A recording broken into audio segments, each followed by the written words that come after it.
Forgot how to do this.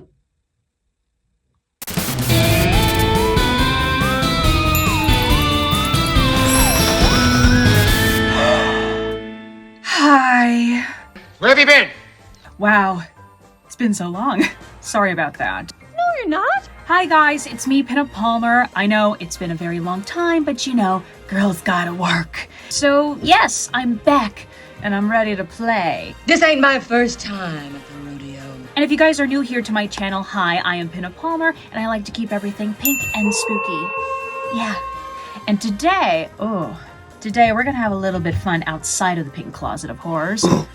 Exactly, Ted. We are gonna go to Hollywood. Hollywood, Tinseltown, mingle with the stars. Oh, shut up. Today, one of my very good friends, Silver Screen Vanity, is joining me on this vintage/spooky adventure, I guess. We are going to the Max Factor Museum in Hollywood, California. I wanted to start this new year off with something that represented me, you know, like pink and spooky. And this place has it all. I've been here a few times, but Liz, she'll be joining me today, and she's never been before. And she's been a California native ever since she was born. The sunshine's from California. So you guys will get to see everything new along with her. And I know they update things a lot at the museum. It depends on like what kind of estate sales are there or what auctions are kind of going at this time. But this place is everything in the first kind of couple of rooms is everything vintage and pink from the 1950s when Max Factor was a makeup artist who, you know, did makeup for the stars and made them look gorgeous. I mean, actresses all the way from Hedy Lamarr to Marilyn Monroe, you name it, they have been touched by the hands of Max. Sounds creepy. You get it. After you go through like the powder pink kind of rooms, downstairs in the basement. Why are we whispering? Is where all the spooky kind of memorabilia is, or wax figures, or like props from movies, which so speaks to me. So let's jump in this not vintage car and head ourselves to Hollywood. Swipe.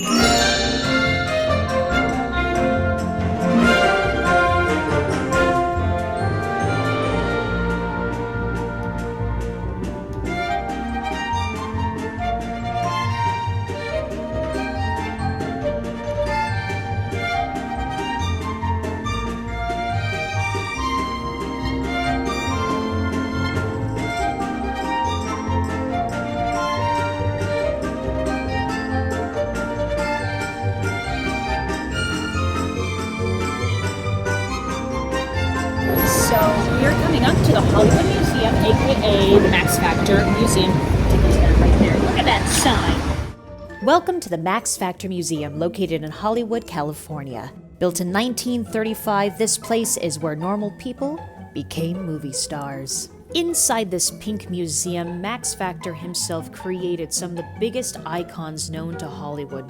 In this museum, you could find anything from awards that he won to utensils that he used to use, makeup, and even some movie memorabilia is stuck inside, just like Dorothy's red ruby slippers. Look at those things. There's no place like home. Now, Max Factor wasn't just a celebrity makeup artist. He did eventually branch out into the makeup industry, selling his own makeup brands to the average girl so that she could even feel like a movie star. Example here in this 1960s commercial for the average woman. Now, the piece de resistance of this museum are the hair color rooms.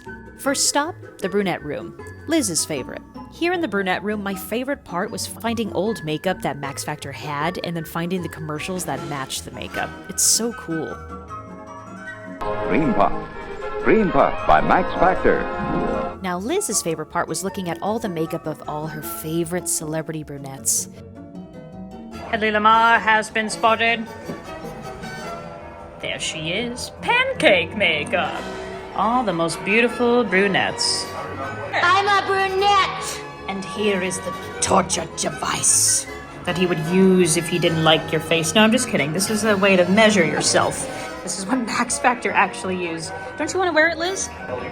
No, because I don't know it. Then I'm all twecka and stuff. Twecka, slang for crooked or uneven for you uncultured swine. That's what he used to measure your face to balance it out with makeup. We were already doing contouring in the 1950s before contouring was even cool. Okay? Well, Technically 20s and 30s, but you get it. On to the blonde room. Ah, the blonde room, dedicated to stars like Ginger Rogers and Betty Grable, and of course, the most famous of all, Marilyn Monroe. It was here where Marilyn transformed into the Hollywood icon that we know and love today. Not only did they have Marilyn's makeup that she used, but they also had some of her outfits that she wore, like this beautiful black beaded dress here that she wore in Korea to entertain the troops. Not only did Marilyn create herself a completely new look and face, it was also here where she dyed her hair blonde for the first time. And the people behind that were Pearl Porterfield and Kenneth Patel. Pearl is also the culprit for Jean Harlow's platinum locks. I've told you a million times not to talk to me when I'm doing my lashes. They also had Lana Turner's dress from A Marriage is a Private Affair. Lana is actually one of my favorite blondes of old Hollywood, and seeing the dress in person was really cool. She seemed so happy and beautiful in it, unlike her real life when it came to her daughter murdering her mobster husband, Johnny Stompanato. But we'll save that story for another time. Murder! Now on to my most favorite room of the museum. You guessed it. The redhead room. Step aside, blondes and brunettes, for this room is for us crimson-haired beauties. Dedicated to redheads like Rita Hayworth, Lucille Ball, Deborah Kerr, Maureen O'Hara, just to name a few. Show off. This room is primarily dedicated to Lucille Ball because Max Factor Jr. worked very closely with her in her series. And I also just love the mint green colors on these walls because it complements us gingers perfectly. Speaking of gingers, did you know that Lucille Ball was actually a blonde and a brunette before she became her iconic red hair? Yeah, nothing was real, nothing was natural. Fake them all. Fake them all. Actually, I think the first time I ever got a whiff of hearing about Max Factor was actually watching I Love Lucy as a child. In the ending credits, you always could see who did the hair and makeup, and it always did say Max Factor, and it always stood out to me. Another major transformational look that came out of Max Factor was Rita Hayworth. But everybody always talks about Rita Hayworth's transformation that Max Factor did on her, and she had a very low hairline, so Max Factor actually used electrolysis to give her a more wide and longer forehead. God, that's gotta hurt. Oh yes, it hurt. It hurt a lot. But pain is beauty. But I often wondered, if Max Factor existed in a time like today, what would it be like? Would it be as glamorous as they say?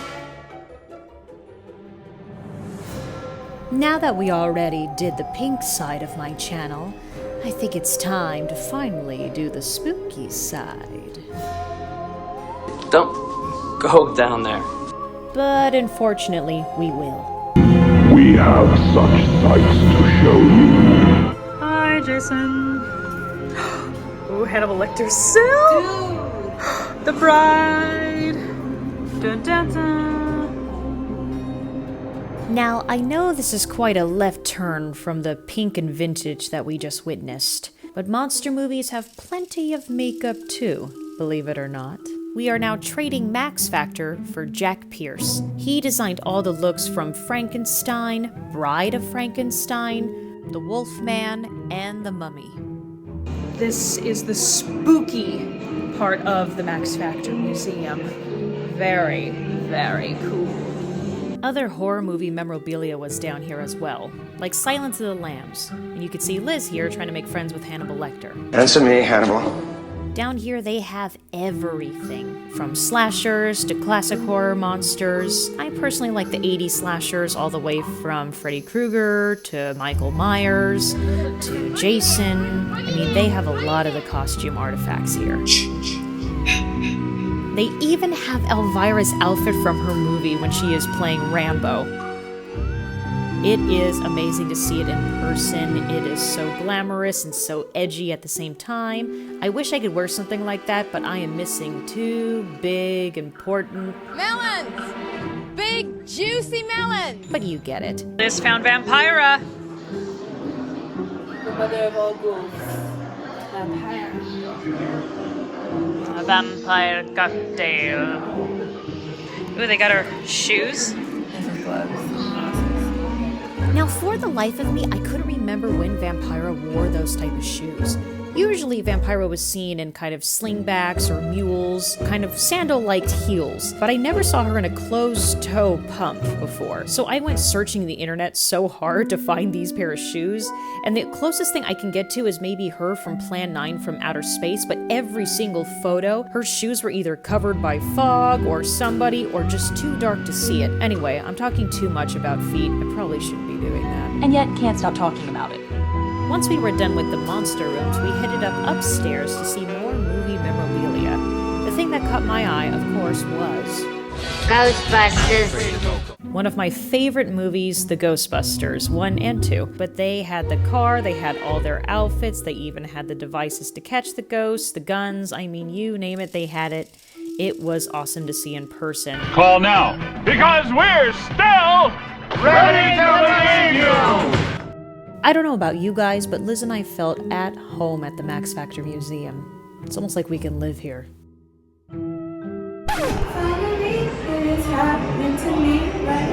Would you shut up? Well, I think that is it for us in the Max Factor Museum today, but the adventure doesn't stop there. We wanted to keep this vintage kind of vibe going. And the first stop, the Chinese Theater, built in 1927, and its famous handprints. This historic landmark has been seen in so many movies like Singing in the Rain, Blazing Saddles, and many, many more. And it's here that you can go see a movie or look at all your favorite celebrities' handprints and footprints in the cement. Look at this, we got Betty Grable here, and she also put in, you can see her leg print and her foot right here. She was absolutely insured for her legs. Oh yeah. That's the most expensive legs in the world right there. Or indeed the most beautiful legs in the world. Betty Grable, ladies and gentlemen. Betty Grable. Now it's time for us to be a tourist and stick our hands in some grubby handprints to see if any of them fit. Shoe prints too. Look, Herman, I'm in Hedy Lamar's shoes. Italy. After the Grauman's Theater, we had to go visit our girl Marilyn Star, which is in front of McDonald's out of all weird places. We're about to go into the Roosevelt. They often say that Marilyn's ghost haunts in the Roosevelt Hotel. So if you believe in ghost stories, you'll love this location. No, it's the mirror, right? It's yeah, the mirror. The People mirror. say they see her in the mirror. Let's go find out. Our next spooky location is the famous Roosevelt Hotel, built in 1927. This lavish hotel was frequently visited by a bunch of movie stars, including Marilyn Monroe. But there is an infamous story that links Marilyn to a mirror. How does a story like this come about? Well, back in 1985, a woman named Susan Leonard worked for the Roosevelt Hotel. The hotel had just reopened from renovation. So one mid-December day, Susan was cleaning the tall-length mirror in the hallway. While cleaning it, she noticed a blonde woman in the mirror staring at her. She turned around. The woman was nowhere to be seen. She turned back into the mirror, and the woman, who resembled Marilyn Monroe, was staring right back at her and just vanished. So, the mirror is just up these stairs, is what we've heard, right, Liz? And Liz brought a Polaroid. I feel we should take the Polaroid picture looking at the mirror. We're both hunters. Yeah, and see if we could see anything. An inkling of Marilyn. A twinkle of her jewelry. There it is. There it is. Oh my God. Okay. There it is. Be very careful, Liz. Be very careful. These beautiful, beautiful, beautiful Spanish stone tile in here. It is. Oh my God. Here is the mirror where they say Marilyn apparently appears in it, since she used to stay here all the time. She quite liked this place, right? Ever since that story in 1985, people have fled to the Roosevelt Hotel, hoping they can get a glimpse of Marilyn Monroe one more time. People have seen many apparitions at the Roosevelt Hotel, but Marilyn seems to be the most famous once again. Well, we took a picture in front of the famous mirror, and here's how it came out. I'm a photographer, okay? Liz forgot to take the picture of the mirror. So, I think we succeeded in coming to the Roosevelt Hotel. Ghost hunting. I mean, it's a nice picture of us, but Jesus. Liz and I were feeling like a little snack before dinner, so we stopped at the good old Mel's Diner, which is actually right connected to the Max Factor Museum. In Mel's Diner, you are transported back to the 1950s, like a sock hop, or if you were in Grease, the movie. Mel's is a great place if you are looking for all-American food, like hamburgers and french fries, but what they are most known for are their milkshakes. Looking through the menu, I think Liz got herself a strawberry milkshake, but I have chosen the root beer float because I am 5 years old, and I am proud of it. This is a root beer float. Indeed, it was a root beer float, and boy did it taste as good as it looked. However, it started overflowing, and it started getting mess everywhere, and everybody started staring at me, thinking I've never drinking a root beer float or any normal drink in my life. Well done, Sarah. Well done. Classy. For dinner, in our final destination of the night, we are going to the famous Formosa, built in 1939, that was the perfect place to eat for the stars. So we are here at the famous Formosa. Liz, you said that the celebrities used to dine here. Why? Because, well, just over here, you can see a bunch of studios all the way back, what, to like the 1930s? Maybe 30s, I think, as well. The Samuel Goldwyn Studios used to be located right across the street. Those little gray buildings right over there, if you can kind of see them. So That's a where lot they of were. actors and actresses used to come for break and just have drinks and food here. So it's a very popular restaurant. A big historic place here in Hollywood. Oh, yeah. So basically, if you wanted to be a celebrity or see a celebrity, come on down to the Formosa. I must say, the Formosa is one of the most beautiful, beautiful restaurants I have ever been to. It has this really dark Asian flair in it, and you are just transported back to the 1930s and 40s. You actually could see this building in a couple of TV shows and movies. Not only is the ambiance beautiful, but the food is honestly so delicious. I am really picky when it comes to my orange chicken, but they hit the nail on the head. Oh my god. I also ordered the Mai Tai. And I'm not gonna lie, you guys, this is one of the best Mai Tais I've ever had in my life. And it had a good kick to it. So cheers to the Formosa and this beautiful vintage night. Because I had a blast and I hope you did too. But I think it's time to say goodnight to Hollywood and goodnight to the Max Factor Museum. Till next time. Thank you so much for joining me again on a whole new year of Pinup Palmer's Pink and Spooky, whatever you want to call it, I don't know. Anywho, I'll see you glamour ghouls next time. Bye.